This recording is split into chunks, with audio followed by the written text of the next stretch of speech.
काहे हो हाँ लस लस चैत के दिन भइले रनिया खुटिए में सुतिए के फरलू ओढ़निया हतनी से सजनी के चाट गइलू गेहूं काटे गइलू बाकी बाटे गइलू गेहूं काटे गइलू बाकी बाटे गइलू गेहूं काटे गइलू बाकी बाटे गइलू गेहूं काटे गइलू बाकी बाटे गइलू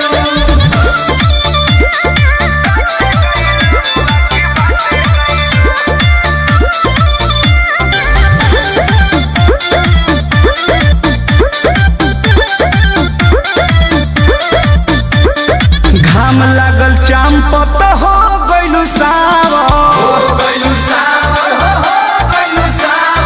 कहवा जवानिया तू कइलू निछावर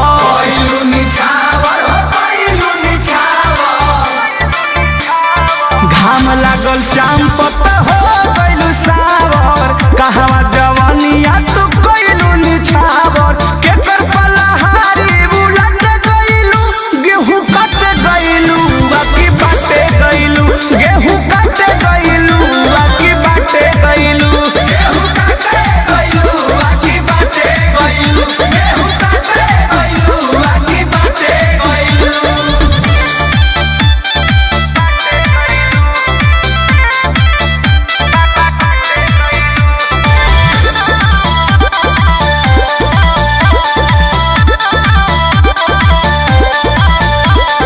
कृष्णा बेदर्दिया परमो से मिल के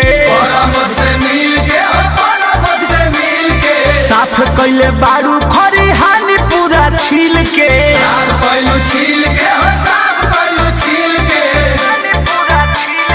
कृष्णा बेदर्दिया परमो से मिल के साफ कइले बारू